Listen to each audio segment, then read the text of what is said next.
Every year, ordinary people win life-changing lottery jackpots and then systematically destroy their lives faster than anyone thought possible. These aren't cautionary tales you've heard before. We're talking private jets crashed into mountains, million-dollar bribes, and one winner who was dead within a week. So the real question is, what happens to a normal human brain when it suddenly has more money than it can comprehend? Every year, thousands of people buy a lottery ticket with nothing but hope and $1. Most of them lose.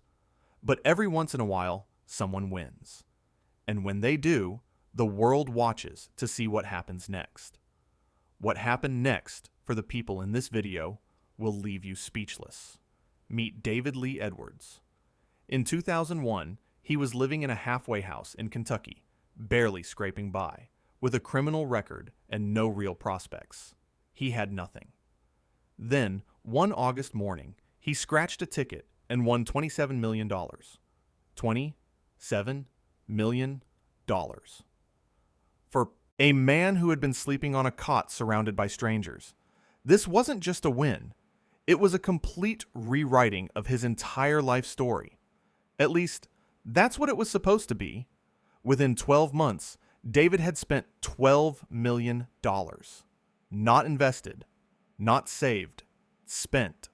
He bought a $600,000 house, a $1.9 million fiber optics company he knew nothing about, a collection of exotic cars including a Lamborghini and a Learjet, and $200,000 worth of rare swords and weapons.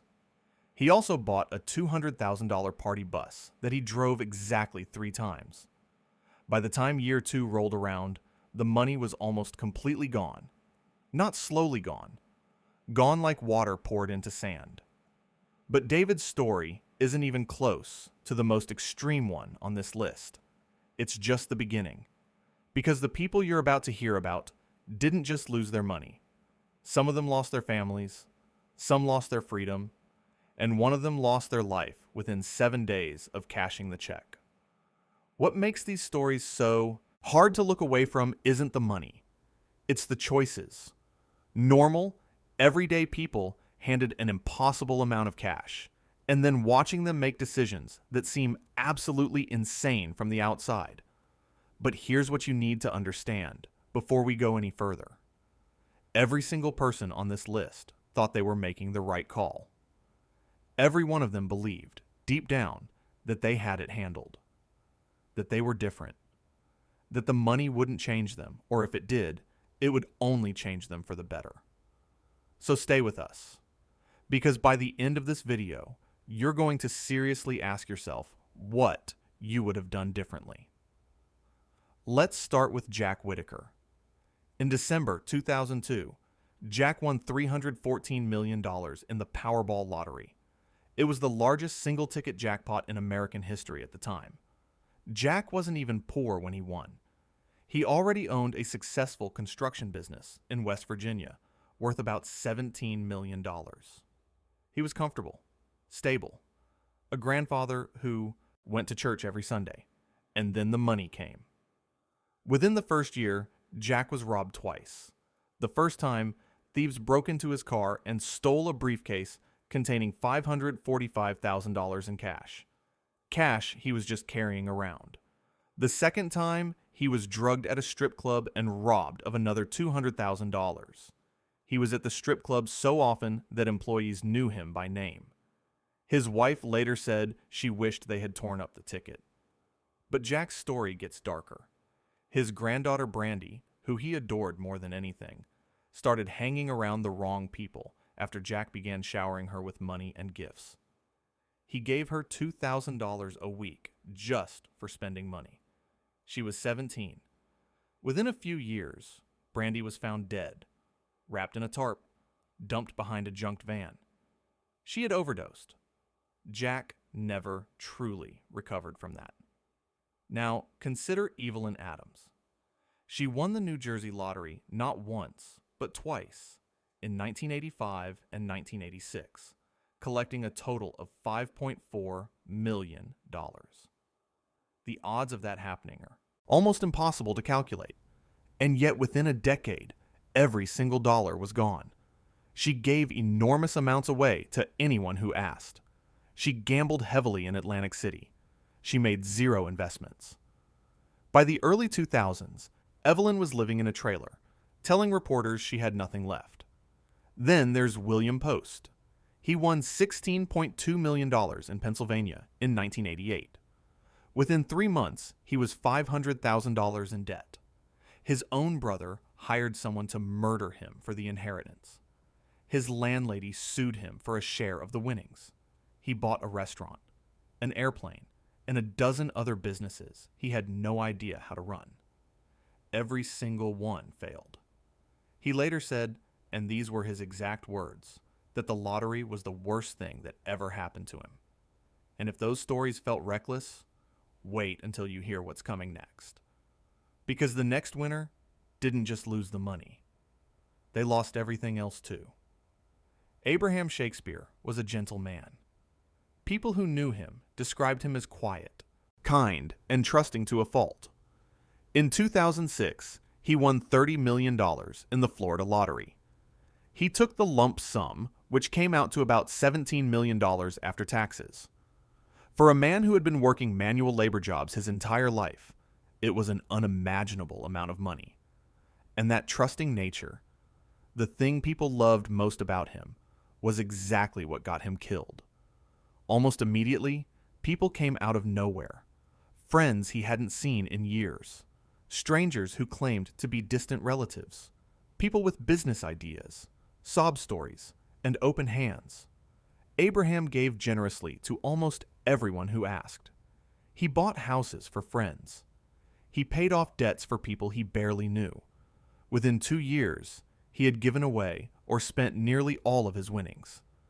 But the money wasn't even the worst part of what was coming. A woman named Doris Moore entered his life presenting herself as someone who wanted to help him manage what little money he had left. She told him she was writing a book about how people had taken advantage of him. Abraham trusted her completely. He moved into a house she controlled. He started pulling away from his family. His mother tried to reach him and couldn't. His friends noticed he had gone quiet. And then, in 2009, Abraham Shakespeare disappeared entirely. His family reported him missing. For months, nobody knew where he was. Doris Moore told investigators he was fine, just hiding from people who wanted his money. She even sent text messages from his phone to keep up the story. But in January 2010, Abraham's body was found buried under a concrete slab in the backyard of a property connected to Moore. He had been shot twice. He was 47 years old. Doris Moore was convicted of first-degree murder in 2012 and sentenced to life in prison. Abraham's mother spoke at the trial and said her son's only crime was being too good to people who didn't deserve it. This is the story that former lottery officials and financial advisors point to when they want to show just how dangerous a sudden windfall can be. It wasn't recklessness that destroyed Abraham Shakespeare. It was trust. Pure, unguarded, devastating trust. And no amount of money in the world could protect him from that. Look at every single person in this video, and you will notice the same pattern. It doesn't matter if they were broke before they won or already comfortable like Jack Whitaker. It doesn't matter if they were young or old, educated or not. The money arrived and something shifted. Something inside them changed in a way they never saw coming and never fully understood until it was too late. Researchers who study lottery winners have found that the human brain is simply not built to process sudden extreme wealth. When you've spent your whole life thinking in terms of hundreds or maybe thousands of dollars, your brain has no framework for millions, no mental wiring, no emotional preparation. So it does what it always does when it gets overwhelmed. It reaches for what feels familiar. For David Edwards, familiar meant chaos. For Evelyn Adams, familiar meant giving everything away. For Abraham Shakespeare, familiar meant trusting people the way he always had, even when the stakes became deadly. And here's the part that should genuinely stop you cold. Every study on sudden wealth shows the same conclusion. The people most likely to destroy their winnings are the ones who are most certain they won't. The confidence itself is the trap. The moment you think you're different, that you're smarter, or more grounded, or more disciplined than the people in these stories, that's exactly when the money starts winning. Financial advisors who work with lottery winners say the first 90 days are the most dangerous period. More irreversible decisions get made in those first 3 months than in all the years that follow. The jet gets bought, the trust gets misplaced, the relatives get called, and by the time the dust settles, the trajectory is already set. So here is the real question this video has been building toward the whole time. Not whether these people were foolish, not whether you feel sorry for them or frustrated by them.